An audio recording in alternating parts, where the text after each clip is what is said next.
Hi, Jackie here. Just going to give you a brief introduction to what are essential oils. Should take about 10-15 minutes. So essential oils are natural substances, volatile aromatic compounds from plants, trees, flowers, herbs, leaves, seeds, and fruits. And they are gently steam distilled or cold pressed, and that captures their unique essence. And fun fact is that only 10% of the world's plants actually produce essential oils, but they have been used throughout history.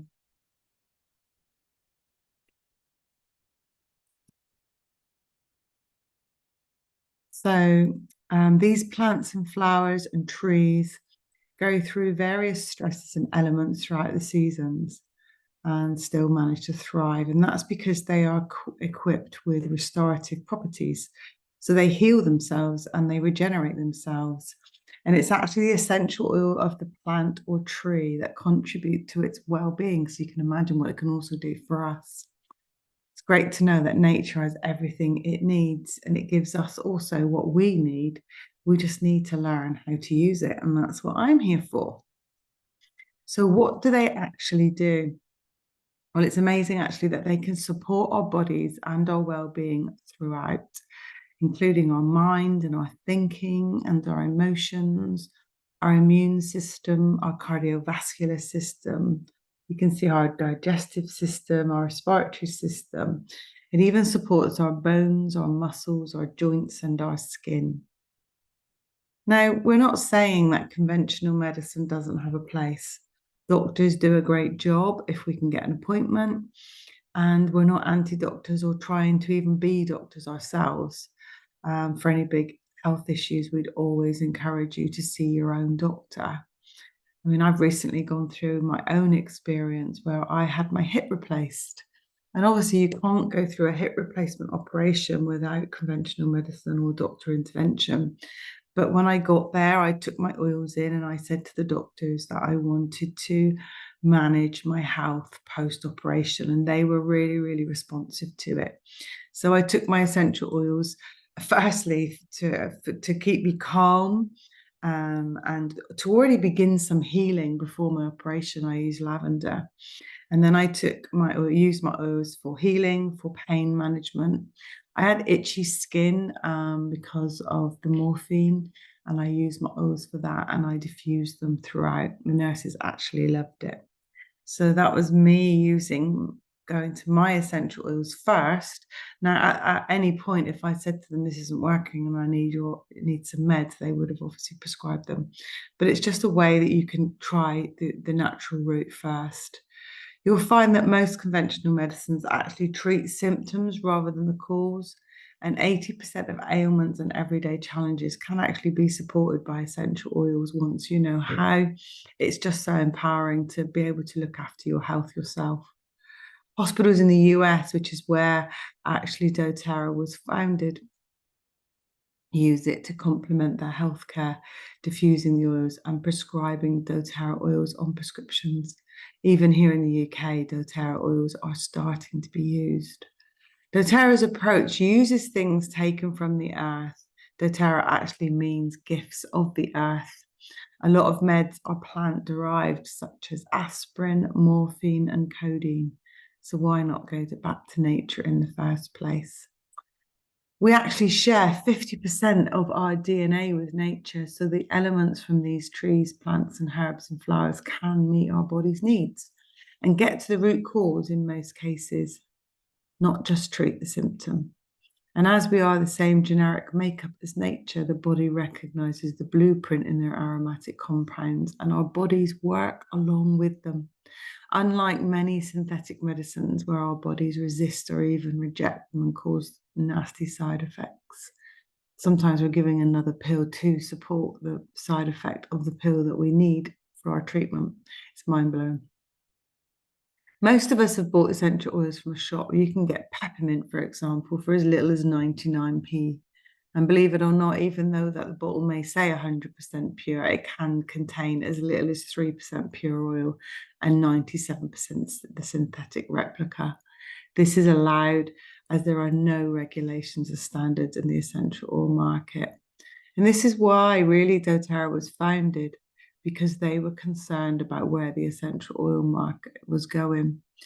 Using essential oil isn't pure means you can run the risk of germs, plastics, heavy metals, and contaminants entering your body, which can lead to further irritations, adverse effects, or even illness. doTERRA essential oils are certified pure, tested grade. As you can see by the pie chart at the bottom here, you can see that the majority of the essential oils on the market are not pure. So how do you know if an essential oil is pure? The answer is simply by testing. And doTERRA do 100% quality testing, and they have a third party do so. They are the most tested in the world. doTERRA only source where the tree, plant, or flower naturally grows. Over 47 countries, 23 developing countries. Nothing is manufactured or produced where it doesn't naturally grow. And doTERRA do support local farmers and their families to be able to sustainably source the oils, providing the clean water, education, and healthcare where necessary. Now, essential oils are 100% safe. They are, the fun fact is that 1 drop of peppermint actually equates to 28 cups of tea, and that the herbs and the flowers are actually 50 to 70% stronger than the natural herb. So you can imagine when you use that for cooking how potent they are, and they're super effective. The essential oils can penetrate the cell wall, which antibiotics can't do, because the cell membrane won't allow synthetics in. Only those it recognizes, such as the plant oil molecules, it will let in, because we share the same DNA. It's so important that the oils you are taking are the purest you can buy. They're also cost effective, needing actually only 1 to 2 drops each time you use them, so that the use of them doesn't actually work out too expensive. Now, there are 3 ways you can use them. When you apply something topically, you're applying it directly to the pain point, for example, or the point of irritation. So you can apply them neat. There are some that you can apply them neat. You have to be careful with dilution guides when you're looking at people's sensitive skin, such as babies, children, and the elderly.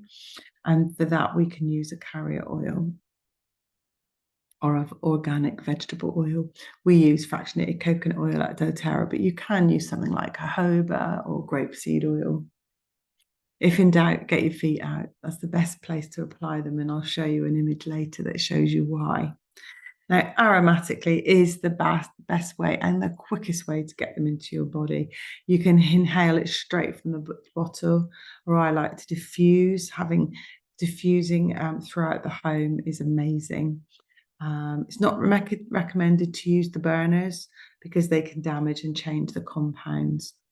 But you can also be a human diffuser, adding it to your hair products or your skincare products. You can add a drop to palms, rub your hands together and just cup them over your face and inhale. And of course, internally, now what makes doTERRA so special is that you can take them internally, because they're pure and free from contaminants. Nothing's added and nothing's removed. They're 100% for internal use. You can do that by adding it to water, or perhaps using it in a veggie cap. Some oils you might even like to pop under your tongue and use it that way. Always make sure when you're using it and drinking water that you use a glass or stainless steel container, especially citrus oils. They're very cleansing, but they can pull out the toxins in a plastic container. So how quickly do these beauties take to work? Well, 22 seconds to reach the brain, and 2 minutes to enter the bloodstream, and 20 minutes to affect every cell in your body. So you can imagine, if it works beautifully with the essential oil, it can also work that fast with things that have got synthetics in them. So be mindful of that. Just some safety tips. Always be careful around your eyes with broken skin or damage. And we don't put essential oils in our noses, in our ears, or in our eyes. So if you've got an earache, for example, you rub it around the ear. The other day I had an ulcer and I just applied tea tree oil to the outside of my lip with a carrier oil. And also skin sensitivity. Don't go applying if you're going to go into the sun to places that are going to be seeing the sun. So don't put it on your chest and let the sun burn. Apply it to the bottoms of the feet, apply it to the bit behind the hairline or where you've got clothes. Now, I mentioned earlier about applying to your feet, and this is the reason why. The pores on your feet are really big, so it allows it to enter the bloodstream really quickly. But also, if you are looking to support an area of the body, it's also really good to apply it to the feet. And with this, a chart like this, you can actually go to the exact area and maybe use like an acupuncture pressure point or just rub it in. Very often with a carrot oil here too. So that's it. That's a brief introduction to essential oils. Got any questions, just pop me a message. And I hope you found it useful.